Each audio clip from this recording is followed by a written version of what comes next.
The Golden Bird by Jacob and Wilhelm Grimm. Grimm's Brothers Fairy Tales.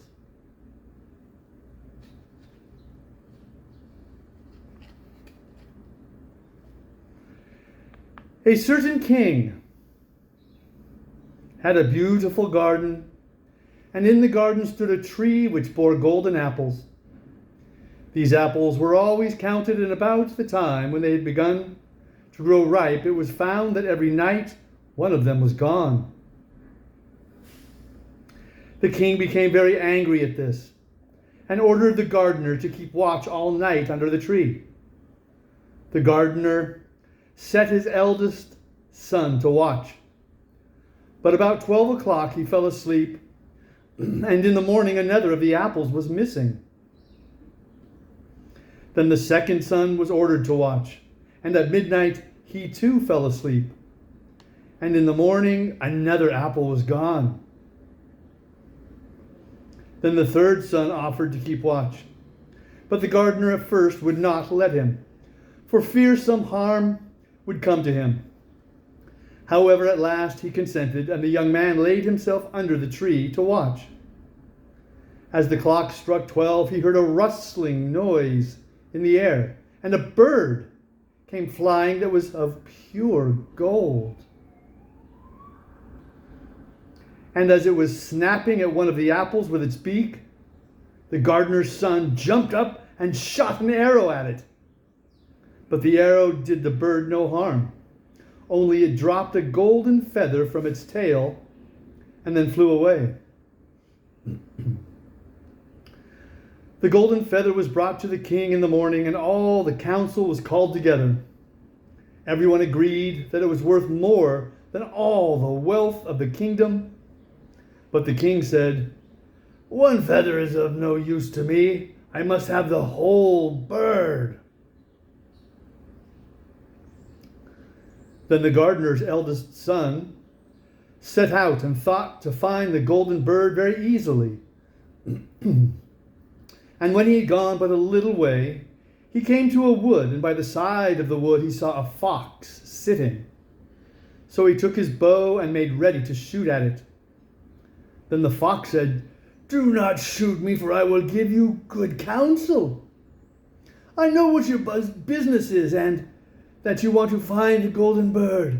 You will reach a village in the evening, and when you get there you will see two inns opposite in each other, one of which is very pleasant and beautiful to look at. Go not in there, but rest for the night in the other, though it may appear to you to be very poor and mean." But the son thought to himself, "What can such a beast as this know about the matter?" So he shot his arrow at the fox, but he missed it, and it set up its tail above its back and ran into the wood.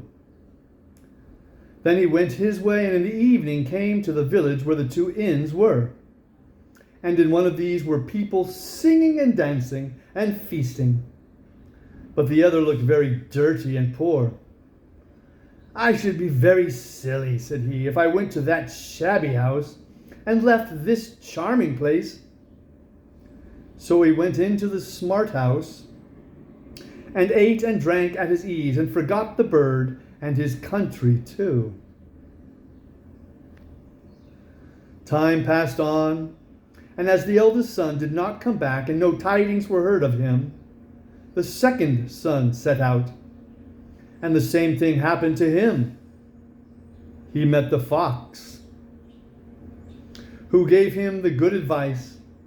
But when he came to the two inns, his eldest brother was standing at the window where the merrymaking was, and called to him to come in. And he could not withstand the temptation, but went in, and forgot the golden bird and his country in the same manner. Time passed on again, and the youngest son too wished to set out into the wide world to seek for the golden bird.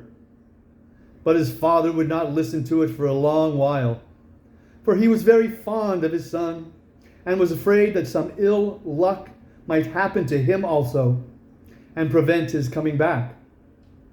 However, at last it was agreed he should go, for he would not rest at home. And as he came to the wood, he met the fox, and heard the same good counsel.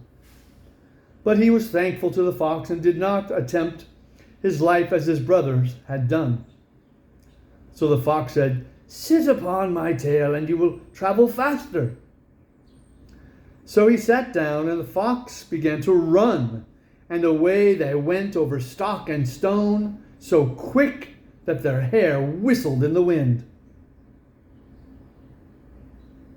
When they came to the village, the son followed the fox's counsel, and without looking about him went to the shabby inn and rested there all night at his ease.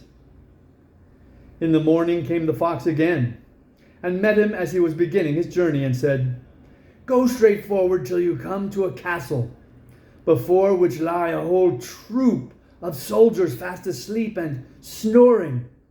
Take no notice of them, but go into the castle and pass on and on till you come to a room where the golden bird sits in a wooden cage. Close by it stands a beautiful golden cage, but do not try to take the bird out of the shabby cage and put it into the handsome one. Otherwise you will repent it." Then the fox stretched out his tail again, and the young man sat himself down, and away they went over stock and stone, till their hair whistled in the wind. Before the castle gate all was as the fox had said. So the son went in and found the chamber where the golden bird hung in the wooden cage. And below stood the golden cage, and the 3 golden apples that had been lost were lying close by it. Then thought he to himself, "It will be a very droll thing to bring away such a fine bird in this shabby cage." So he opened the door and took hold of it and put it into the golden cage. But the bird set up such a loud scream that all the soldiers awoke, and they took him prisoner and carried him before the king. The next morning the court sat to judge him, and when all was heard, it sentenced him to die, unless he should bring the king the golden horse, which could run as swiftly as the wind, and if he did this, he was to have the golden bird given him for his own.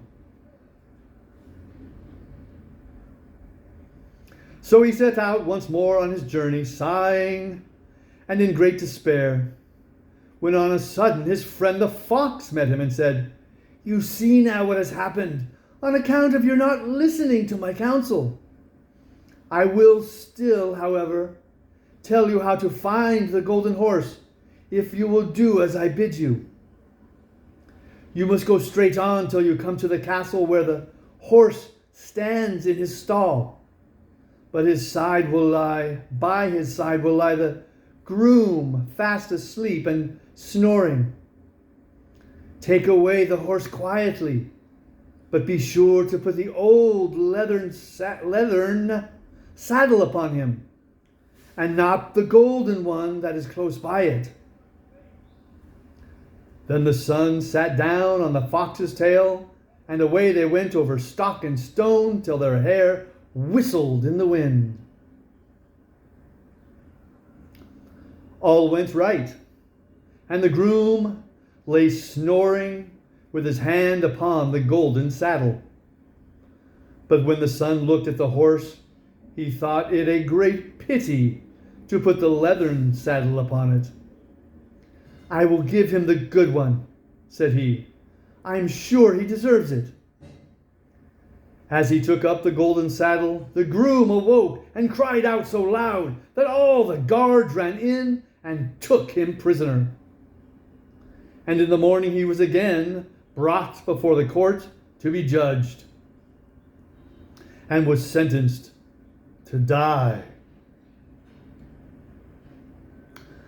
But it was agreed that if he could bring thither the beautiful princess, he should live, and have the bird and the horse given him for his own.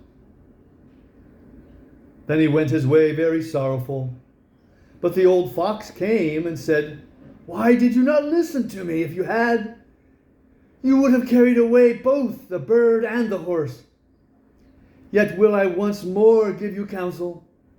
Go straight on, and in the evening you will arrive at a castle. At 12 o'clock at night the princess goes to the bathing house. Go up to her and give her a kiss, and she will let you lead her away. But take care you do not suffer her to go and take leave of her father and mother." Then the fox stretched out his tail, and so away they went over stock and stone, till their hair whistled again. As they came to the castle, all was as the fox had said. And at 12 o'clock the young man met the princess going to the bath, and gave her the kiss. And she agreed to run away with him, but begged with many tears that he would let her take leave of her father. At first he refused, but she wept still more and more, and fell at his feet, till at last he consented. But the moment she came to her father's house, the guards awoke, and he was taken prisoner again. This guy doesn't pay attention or learn his lessons, does he? Then he was brought before the king, and the king said, "You shall never have my daughter unless in 8 days you dig away the hill that stops the view from my window." Now this hill was so big that the whole world could not take it away. And when he had worked for 7 days and had done very little, the fox came and said, "Lie down and go to sleep. I will work for you." And in the morning he awoke, and the hill was gone. So he went merrily to the king and told him that now that it was removed, he must give him the princess. Then the king was obliged to keep his word, and away went the young man and the princess. And the fox came and said to him, "We will have all three, the princess, the horse, and the bird." "Ah," said the young man, "that would be a great thing, but how can you contrive it?" "If you will only listen," said the fox, "it can be done. When you come to the king and he asks for the beautiful princess, you must say, 'Here she is.' Then he will be very joyful, and you will mount the golden horse that they are to give you, and put out your hand to take leave of them. But shake hands with the princess last. Then lift her quickly onto the horse behind you, clap your spurs to his side, and gallop away as fast as you can." All went right. Then the fox said, "When you come to the castle where the bird is, I will stay with the princess at the door, and you will ride in and speak to the king. And when he sees that it is the right horse, he will bring out the bird, but you must sit still and say that you want to look at it to see whether it is the true golden bird. And when you get it into your hand, ride away." This too happened as the fox said. They carried off the bird. The princess mounted again, and they rode on to a great wood. Then the fox came and said, "Pray kill me and cut off my head and my feet." But the young man refused to do it. So the fox said, "I will at any rate give you good counsel. Beware of 2 things. Ransom no one from the gallows, and sit down by the side of no river." Then away he went. Well, thought the young man, it is no hard matter to keep that advice. He rode on with the princess till at last he came to the village where he had left his two brothers. And there he heard a great noise and uproar. And when he asked what was the matter, the people said, "Two men are going to be hanged." As he came nearer, he saw that the two men were his brothers and had turned robbers. So he said, "Cannot they in any way be saved?" But the people said, "No, unless he would bestow all his money upon the rascals and buy their liberty." Then he did not stay to think about the matter, but paid what was asked, and his brothers were given up, and went on with him towards their home. And as they came to the wood where the fox first met them, it was so cool and pleasant that the two brothers said, "Let us sit down by the side of the river and rest a while to eat and drink." So he said yes, and forgot the fox's counsel, and sat down on the side of the river. And while he suspected nothing, they came behind and threw him down the bank, and took the princess, the horse, and the bird, and went home to the king their master, and said, "All this we have won by our labor." Then there was great rejoicing made, but the horse would not eat, the bird would not sing, and the princess wept. The youngest son fell to the bottom of the river's bed. Luckily it was nearly dry, but his bones were almost broken, and the bank was so steep that he could find no way to get out. Then the old fox came once more and scolded him for not following his advice. Otherwise no evil would have befallen him. "Yet," said he, "I cannot leave you here, so lay hold of my tail and hold fast." Then he pulled him out of the river and said to him as he got upon the bank, "Your brothers have set watch to kill you if they find you in the kingdom." Good strong family. So he dressed himself as a poor man and came secretly to the king's court, and was scarcely within the doors when the horse began to eat, and the bird to sing, and the princess left off weeping. Then he went to the king and told him all his brother's roguery, and they were seized and punished, and he had the princess given to him again. And after the king's death, he was heir to his kingdom.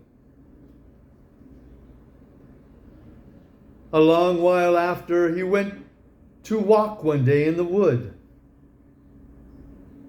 and the old fox met him and besought him with tears in his eyes to kill him and cut off his head and feet.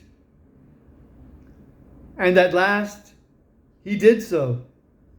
And in a moment, the fox was changed into a man and turned out to be the brother of the princess, who had been lost a great many years.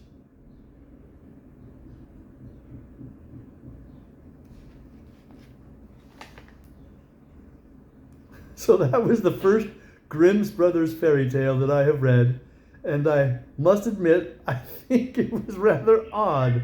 There was no true finalization of the story in my mind. So thank you for joining me with that learning.